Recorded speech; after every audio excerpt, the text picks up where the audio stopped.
A very good morning to all, शुभ प्रभात। और ये रेंज टेस्ट के लिए काफ़ी कमेंट्स आ रहे थे, तो ये निकल गया हूँ सुबह ही सुबह। 100% बैटरी है, और ये बैटरी जो 100% है ये मैं जा रहा हूँ कंप्लीट डिस्चार्ज करने। Right now I am in Agra and going to Mathura. तो मथुरा में एक रमन रेती आश्रम है, और क्योंकि मैं कैलकुलेट कर रहा था वृंदावन, पर Vrindavan around 90 kilometre one side था, तो मुझे रिटर्न में चार्ज करना पड़ता। लेकिन इस समय मुझे अभी चार्जिंग की ज़रूरत नहीं है, क्योंकि रमन रेती 60 किलोमीटर है और one time up and down कर सकता हूँ। और मैं इसको अभी इको में डाल देता हूँ। तो देखो 99% बैटरी, 166 की रेंज है। और अगर मैं कैलकुलेट करूँ 60 किलोमीटर तो 60 120, तो 120 रिटर्न। तो अभी जहाँ तक सिटी है मैं कोशिश करूँगा बैटरी बचाने की रिटर्न तक, और जब रिटर्न आएंगे तब घर के आसपास होंगे तो एग्जॉस्ट कर लेंगे। तो अभी मेरा टारगेट है only in eco and in normal mode. Sports बिल्कुल भी नहीं लगाऊंगा मैं, तो देखते हैं कितना बैकअप देती है। और आपके लिए मैं निकल चुका हूँ सुबह ही सुबह। ये देखो सुबह एकदम अभी सनराइज़ हुआ है। मैं जगा हूँ 4 बजे से, अपना फ्रेशअप हुआ, तैयार हुआ और निकल पड़ा। और थोड़ा सा लेट हो गया, सोच रहा और अंधेरे में निकलूँ, क्योंकि गर्मी है ना, तो मैंने बोला जल्दी गर्मी में रात में पहुँच जाऊँ, तो वो नहीं हो पाया। लेकिन कोई बात नहीं, थोड़ा सा लेट हुए हैं, लेकिन अभी सनराइज़ मेरे सामने हुआ है और बिल्कुल अच्छा मौसम है। आई थिंक 1 घंटे की राइड पड़ेगी। तो यहाँ से जाएंगे आगरा से मथुरा रिफाइनरी होते हुए, और रमन रेती घूम के हम आएंगे आज रिटर्न वापस। तो टारगेट लगा है कि 9-10 बजे तक वापस भी आ जाना है, और तब तक ये बैटरी इतनी चल जाएगी। टाइम दिख रहा है इसमें 5-6 एग्जैक्टली हो रहा है। ये 3 मिनट पीछे आई थिंक। तो मैं 5 बजे ही निकला था।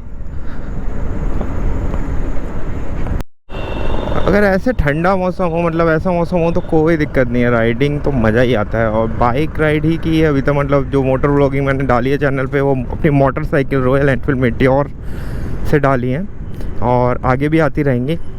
तो इस पर भी मज़ा आ रहा है भाई, मज़ा आ रहा है। अब इसकी नेगेटिविटी की तरफ नहीं जा रहा हूँ मैं अभी, तो बस मुझे पॉजिटिव दिख रहा है क्योंकि कुछ कमेंट्स आ रहे थे कि अभी तो आपने नई ली है, अभी तो आप बहुत खुश हो और आपको धीरे धीरे पता चलेगा इनके इश्यूज़। तो मैंने कोई बात नहीं यार, इश्यूज़ आएंगे तो और वीडियो बन जाएंगी तो लेकिन जो मुझे लगता है ना कि एक्चुअली क्या है कि जो इसकी फर्स्ट जनरेशन आई थी ना, उसमें बहुत इश्यूज़ आए थे। और आप एक चीज़ देखो ना, ओला इतने इश्यूज़ के बाद भी इतनी 50% मार्केट शेयर है ओला के पास आज की डेट में। तो इतना बड़ा मार्केट कैसे कैप्चर कर रहा है ओला, अराउंड 50 अगर देखा जाए तो ऑन एवरेज। क्योंकि उसका रीज़न है उनकी प्राइस, और हाँ बिल्ड क्वालिटी में इशू है, ये है। लेकिन इतनी बुरी नहीं है। किसी से पूछो ना तो लोग 2 प्रॉब्लम बता देंगे, बोलेंगे आपकी कैसी चल रही है, हाँ हमारी अच्छी चल रही है, लेकिन उसमें ये इशू आता है, ये इशू आता है, ये इशू आता है। मैंने जितने अपने रिलेटिव या जिनके पास थी पूछा ना कॉल करके, मैं ओला लेने सोच रहा हूँ, ले लूँ, तो सब बोलते हैं मत लेना सबसे पहले बोला मत लेना, बिल्कुल मत लेना, नहीं तो सर्विस सेंटर जाके देखो इतनी खड़ी हैं ख़राब, और उसमें ये दिक्कत है, वो दिक्कत है, वो दिक्कत। मैंने बोला आधा तो इसमें टैबलेट है नहीं, मतलब टच नहीं है, सॉफ्टवेयर नहीं है, तो वो दिक्कतें तो इसमें है नहीं। की वेरिएंट है सिंपल, और बाकी इश्यूज़ मेजरली कहाँ आते हैं, बैटरी में। तो बैटरी पे तो सबकी चल रही है, और जिनके इशू हैं तो उसके लिए कंपनी दे रही है वारंटी। हाँ कंपनी की तरफ से डिले है, देर है, अंधेर नहीं है। तो देर है कंपनी की तरफ से, पर अंधेर नहीं है, यानी कि इश्यूज़ हैं, रेक्टिफाई करने में टाइम लग रहा है, जो भी है। लेकिन ऐसा नहीं है कि किसी को बिल्कुल मना कर दिया हो या रेक्टिफिकेशन नहीं हो रहा। तो वेट एंड वॉच, देखते हैं कैसे रहता है। लेकिन जो मेरा इवन क्या ना, मेन जनरेशन जो फर्स्ट जनरेशन इश्यूज़ थे ना, उसका कितना हॉर्न दे रहा है भाई, देख कितना हॉर्न दे रहा है, हद हो गई। तो फर्स्ट जनरेशन में इशू आए थे, उसकी वजह से मार्केट ख़राब हुआ है, और जो लोगों के पर्सपेक्शन बन गया है वो यही फर्स्ट जनरेशन की वजह से कि उसमें ये हो जाता है, उसमें ये हो जाता है, ये हो जाता है, ये हो जाता है। मैं जो जितने मेजर इश्यूज़ मुझे लोगों ने बताया वो फर्स्ट जनरेशन वाले थे। मैं 1 साल ही हुआ है जस्ट मात्र फर्स्ट जनरेशन को, और 1 साल से भी कम जिनने लेटेस्ट ली होगी, शायद 6 महीने पहले भी। तो वो सारे मोस्टली रेक्टिफाइड किए हैं कंपनी ने, और ऐसा नहीं है कि ये कंपनी चुपचाप बैठी है, कुछ उस पर काम नहीं कर रही है। जैसे फ्रंट सस्पेंशन था, यहाँ पे बम्प था, और भी चीज़ें। हाँ, fit and finish factory outlet में इतनी जल्दी मुझे लग रहा है इसलिए नहीं करेक्ट होता क्योंकि उनका पूरा सेटअप है उस चीज़ को बनाने के लिए। इसका कोई भी मॉडल ले लो, सब कुछ सेम ही है, बस अगर पेंट जॉब छोड़ दो तो। ऐसा तो नहीं है कि हायर रेंज वाले स्कूटर में वो दे रहे हो मेटलिक बॉडी हो या बहुत अच्छा फिनिश दे रहे हो, नहीं, सब में इश्यूज़ हैं। तो लेकिन पहले दिन लग रहे थे, सही बताऊं तो। अब देखो मैंने साइड गार्ड वगैरह ये सब लगवा लिया है, तो अब मुझे वो चीज़ें भी नहीं दिख रही हैं। और यहाँ भी पेज कसवा दिया, ये इशू था। और बिल्कुल अभी सुबह सुबह हो रही है, वीडियो थोड़ी ब्लैक आ रही होगी क्योंकि गोप्रो है मेरे पास, गोप्रो 9 यूज़ कर रहा हूँ इस समय। तो इसमें थोड़ा सा लाइट का तो है इशू, थोड़ा डल वीडियो आती है अगर लाइट कम हो तो हम कंटिन्यूस चल ही रहे हैं और बोल ही रहे हैं। आई थिंक मुझे लग रहा है आज की वीडियो तो लंबी होने वाली है क्योंकि इतनी सारी बातें हैं ना करने के लिए। एकदम वीडियो डाली ना तो भाई हम तो बस क्या कहें, छोटे मोटे यूट्यूबर भी नहीं है, लेकिन इतना भरमार वीडियोस आ रही हैं, इतने कमेंट्स आ रहे हैं ना, तो वही मोटिवेट करता है।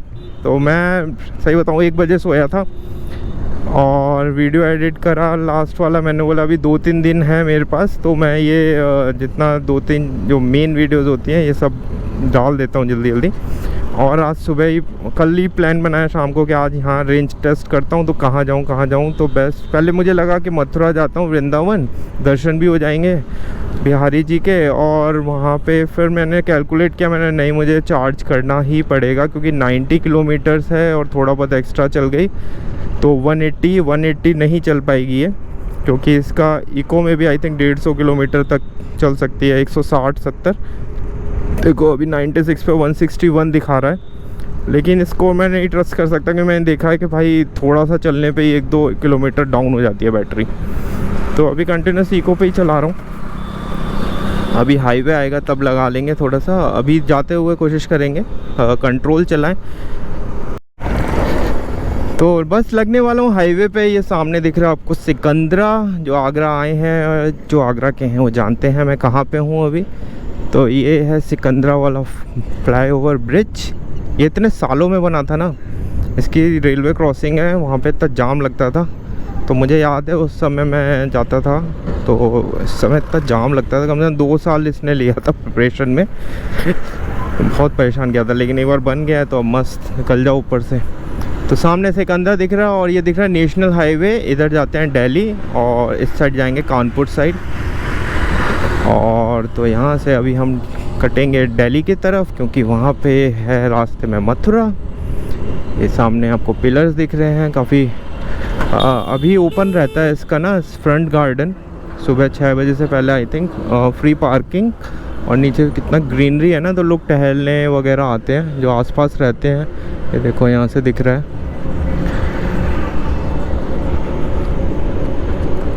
काफ़ी सुंदर। तो अभी हम आ गए हैं नेशनल हाईवे पे। अब 43 मैक्सिमम खींच रहा हूँ। देखो इको पे 42 पे लॉक हो जाता है, 43 अभी टच हुआ था और वो वापस से आ गया अपना 42 पे। इसमें लगा देते हैं अपन। हाँ, सबसे बढ़िया तो मुझे ये लगा भाई, ग्रीन सिंबल आ गया है। आई थिंक ये कलर स्क्रीन है क्या, देखो यहाँ पे कलर्ड आ रहा है ना। वीडियो बनाते बनाते ना आदमी बोर्ड नहीं होता। मैं लास्ट टाइम गया था उत्तर काशी, आगरा से ही, तो मसूरी और ऋषिकेश, हरिद्वार, उसके बाद उत्तर काशी। तो वीडियो अकेले ही गया था, 5-6 दिन का ट्रिप था। देखो पुरानी छोटी मस्जिद लिखा हुआ है। तो लेकिन वीडियो बनाते रहो ना तो बोर्ड नहीं होता, ऐसा लग रहा है किसी से बात करते जा रहे हैं। तो ये चीज़ मस्त लगी। अब देखो क्रूज़ कर रहा हूँ मैं। कार में आते थे क्रूज़, आई थिंक मैंने तो फर्स्ट टाइम क्रूजिंग यूज़ किया है। क्योंकि आजकल की गाड़ियों में आ रहा है, मेरी गाड़ी में नहीं है। तो नेक्स्ट कार लेंगे कभी तो उसमें भी क्रूज़ मिलेगा, तो इसका ये फ़ायदा है। लेकिन इसमें मैंने देखा हाथ लगाऊंगा ना तो थोड़ा भी हिल जाता है तो क्रूज़ हट जाता है। तो अभी सनराइज़ भी नहीं हुआ है और चंदा मामा दिख रहे हैं हमें यहाँ से आराम से।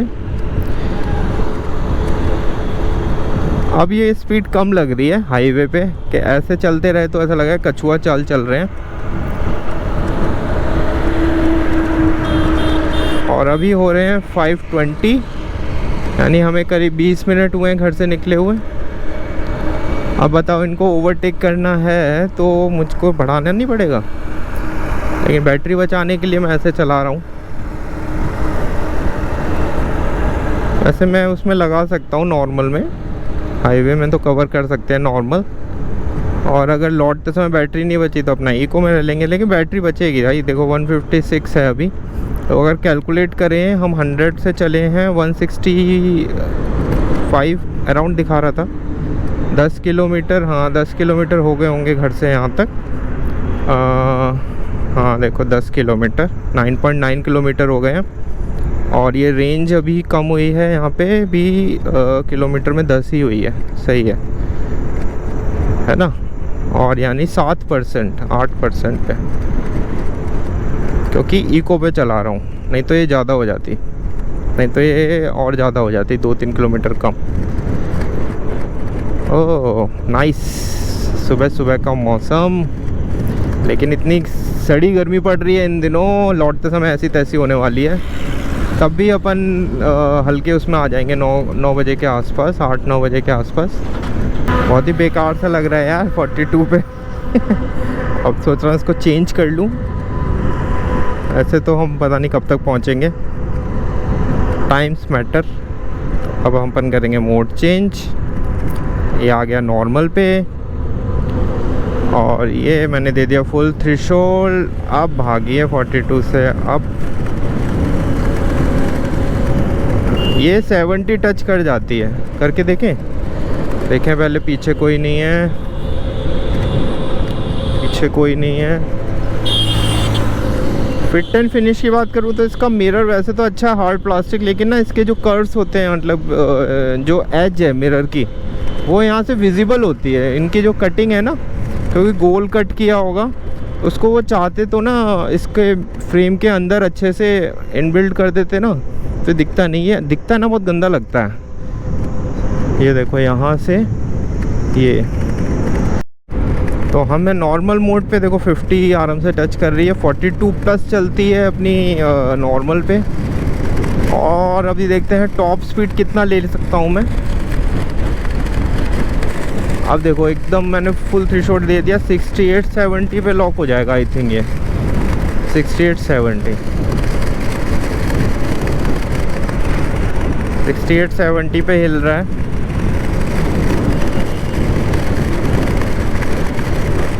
और ये स्पीड सही है नेशनल हाईवे के लिए, मतलब इतने पे तो ठीक है। 70 पे अपना सेफ भी रहते हैं और आराम से चलाते रहो। और स्पोर्ट्स में बिल्कुल भी नहीं लगा रहा, नहीं तो स्पोर्ट्स भी चेक कर लेते, लेकिन मैं नहीं लगा रहा। मैं 1% का भी वो नहीं चाह रहा कि 1% भी स्पोर्ट्स की वजह से ज़्यादा बैटरी खाए, क्योंकि अपनी टेस्टिंग चल रही है नॉर्मल और इको मोड ओनली, क्योंकि यही लोग यूज़ करते हैं। स्पोर्ट्स तो बस मेरे ख्याल से नॉर्मल पे भी ना आप थोड़ा सा धीरे चलाओ, 40 के आसपास या कम, तो वो बैकअप देता है। क्योंकि बैटरी का जो मेन फंडा ये है कि भाई आप जितनी स्पीड में चलाओगे इतनी ज़्यादा बैटरी खाएगा।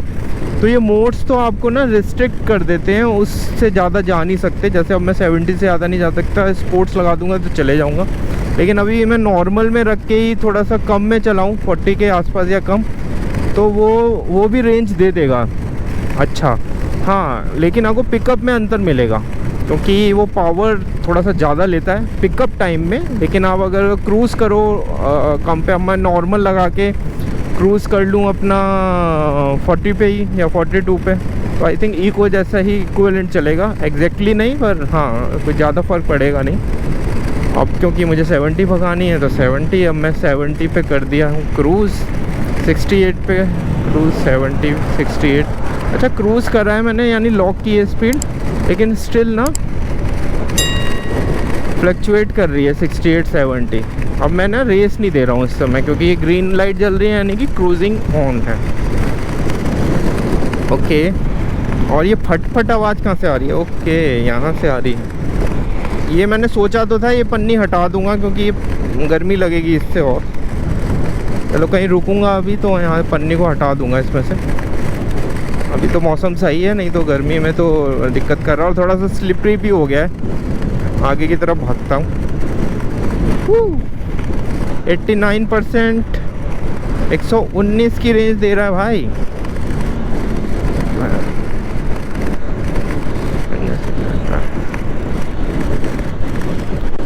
समझ रहे हो, मुझे 120 चलानी है और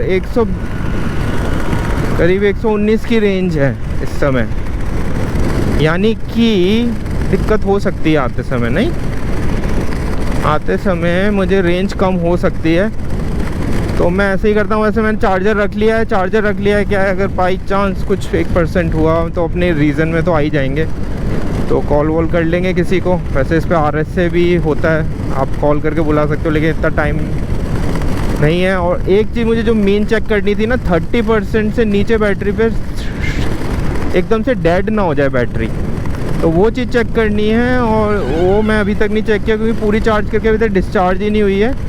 35 पे कुछ मिली थी, फिर मैंने थोड़ा चार्ज कर लिया था उसे 100, और कल मैंने जितना 2 दिन में चलाया ना, मिनिमम 60% तक ही खर्च कर पाया। तो ये चीज़ है, अभी मैं इसको करता हूँ। लेकिन बैटरी रेंज तो देखो भाई कम दिखाने लगा है। ये 4 किलोवाट है, जिसको नहीं पता मैं बता दूँ, 4 किलोवाट बैटरी है। तो आपकी 3 किलोवाट पे ये डिफ़र कर सकता है, 2 किलोवाट तो अभी किसी को मिली ही नहीं है, तो उसका तो पता ही नहीं। वो तो बस ये है कि घर के आसपास के लिए अच्छा है। और एक मेजर क्वेश्चन का आंसर दे रहा हूँ भाई, बहुत लोग पूछ रहे हैं कि 3 किलोवाट लें कि 4 किलोवाट लें, तो मैं इस चीज़ में किसी को सजेस्ट नहीं कर सकता, क्योंकि पैसे का डिफरेंस है। ऑब्वियसली 15,000 रुपये का डिफरेंस पड़ता है। ऑन रोड 95 की पड़ेगी आपको 3 किलोवाट, और 4 किलोवाट पड़ेगी आपको 1,10,000 रुपीज़ की, जो मुझे भी पड़ी है। अराउंड इसी के आसपास पड़ेगी, depend on the state to state, थोड़ा बहुत अंतर पड़ेगा, ठीक है। तो अब इसमें मैं ये बोल रहा हूँ कि आप 15,000 रुपये कोई ज़्यादा बड़ा अमाउंट नहीं होता है। मोबाइल भी नहीं, मोबाइल आता है ऑन एवरेज, मोबाइल आता है एक एवरेज मोबाइल।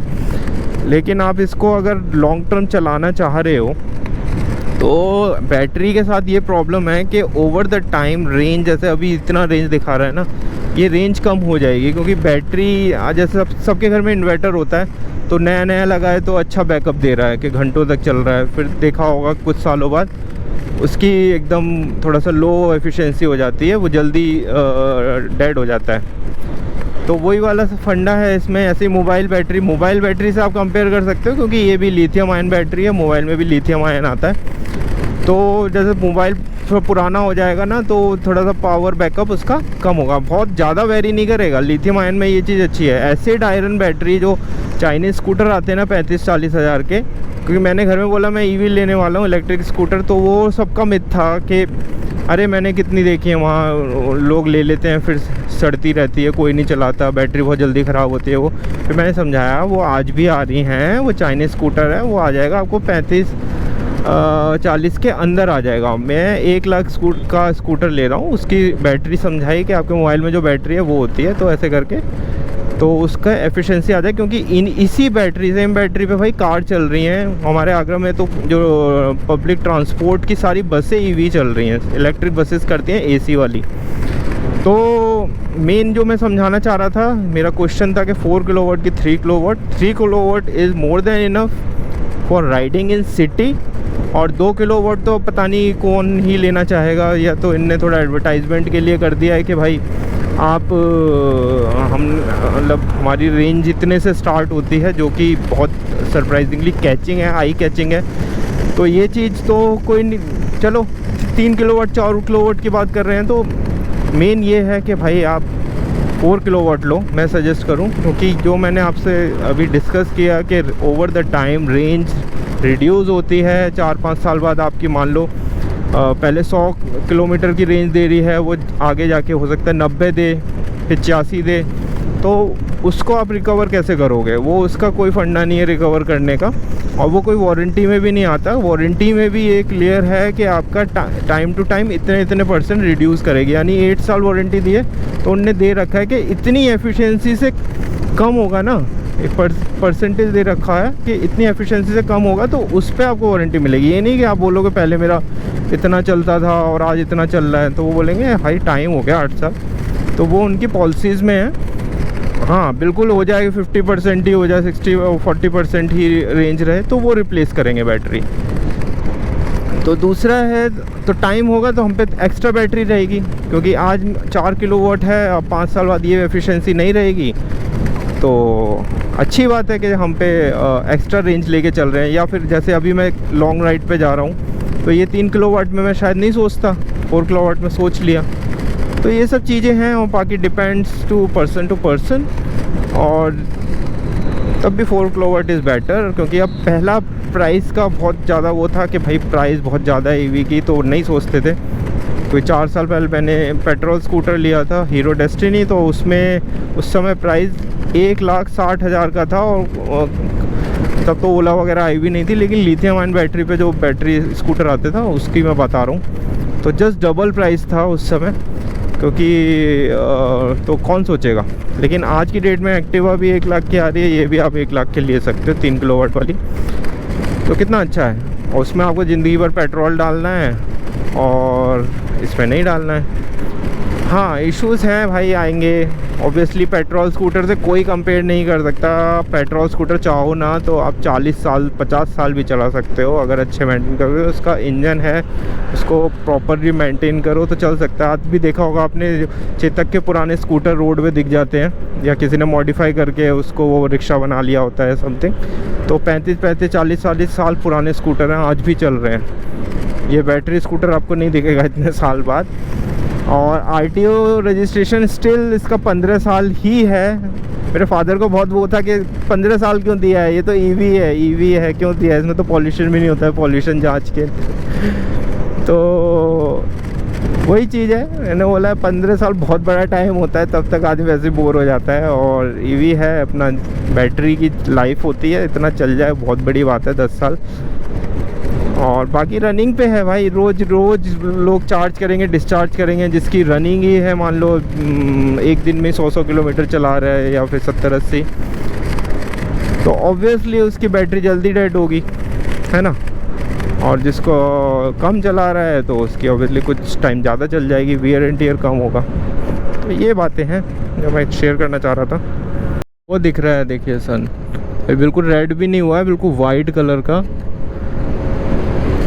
कितना सुंदर लग रहा है। तो सूर्य देव जस्ट निकल ही रहे हैं,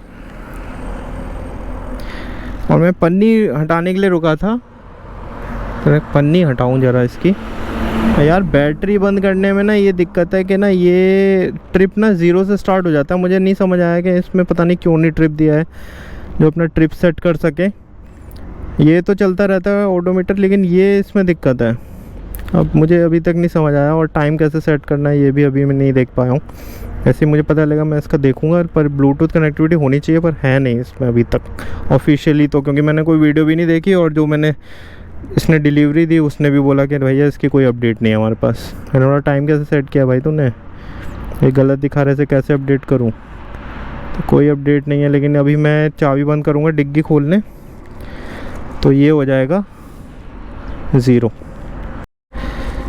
तो ये निकल गई नई नवेली। ऐसे सीट इसकी कवर नहीं चढ़ाओ तो भी काम चल जाएगा, नहीं काफ़ी सॉफ्ट है।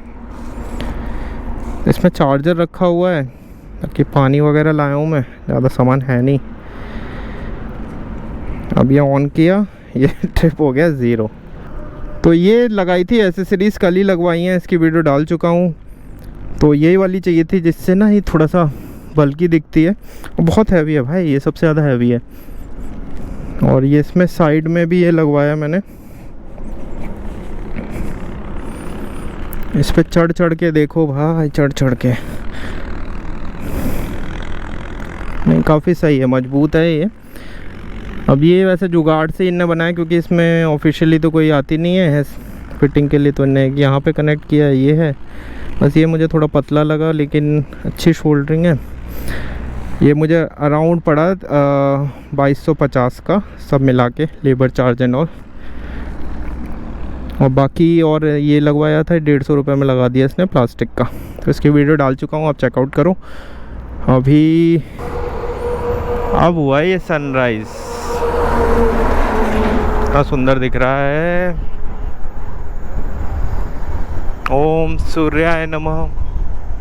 तो एक वीडियो में मैंने बताया था इसका रीजनरेशन के लिए। तो रीजनरेशन जैसे अभी ये 89% से कम है तो रीजनरेशन काम करता है। रिमेंबर, जो नया बंदा लेगा उसको भी मेरी तरह डाउट होगा कि जब वो फुल चार्ज करके निकला है या 90 अबव है, ये रीजनरेशन क्यों नहीं काम कर रहा। अब देखो तेज़ चल रही है, मैंने इसे कर दिया, स्लो हो गई, ये भगाई 45।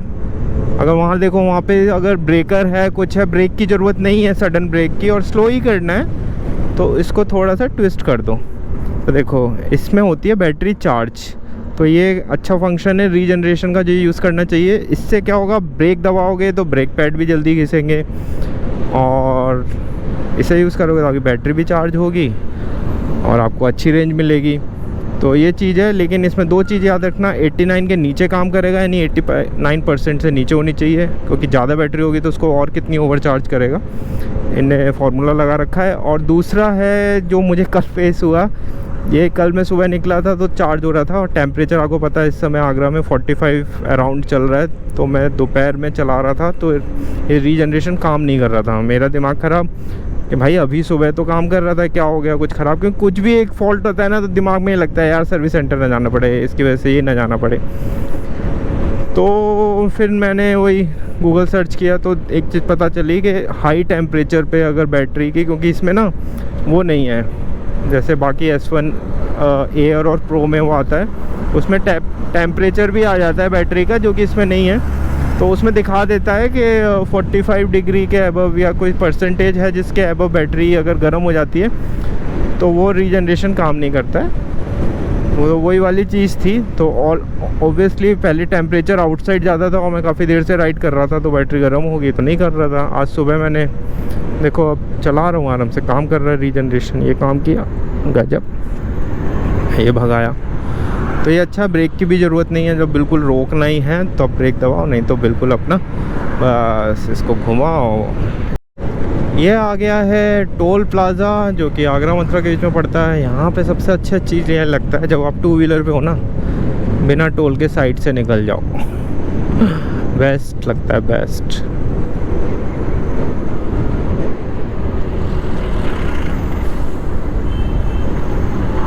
रोक के दिखाओ जिसके बम में है दम। मैंने काफ़ी अप डाउन किया है यहाँ पे, पुलिस वाले वही तो ऐसे देख रहा है ऐसे रोकेगा। तो मैंने काफ़ी अप डाउन किया है आगरा मथुरा, क्योंकि मेरा कॉलेज मथुरा रहा है और बहुत नेक्स्ट टू आगरा है। बाकी अपना स्पिरिचुअल वैल्यूज़ के लिए जाते रहते हैं, मैं बाइक से काफ़ी अप डाउन किया है। और आज ईवी से जा रहे हैं पहली बार। थोड़ा सा स्पीड का तो है भाई, क्योंकि मुझे लग रहा है ना लौट के आते वक्त मुझको करना पड़ेगा इको मोड पे, या हो सकता है रेंज कम होने के बाद ये ना ऑटोमेटिकली इको मोड में ही हो जाता है।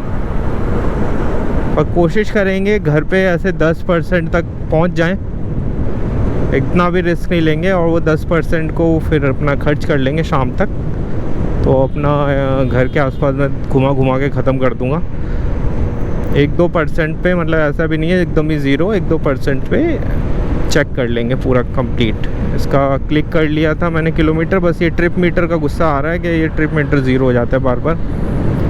अब अपने को कैलकुलेट करना पड़ रहा है बार बार इससे माइनस करके कि कितने किलोमीटर हुए। ऑलरेडी वीडियो बहुत ही लंबा हो चुका है, इसको करते हैं यहीं पे एंड। मैं नेक्स्ट वीडियो नेक्स्ट पार्ट में डाल दूँगा। तो आप कनेक्टेड रहिए, लाइक कर लीजिए, शेयर कर लीजिए और सब्सक्राइब करके रखिए और बेल आइकन ऑन कर दीजिए, तो आपको नोटिफिकेशन आ जाएगी। तो देखते हैं क्या माइलेज रिज़ल्ट रहता है। Thank you for watching.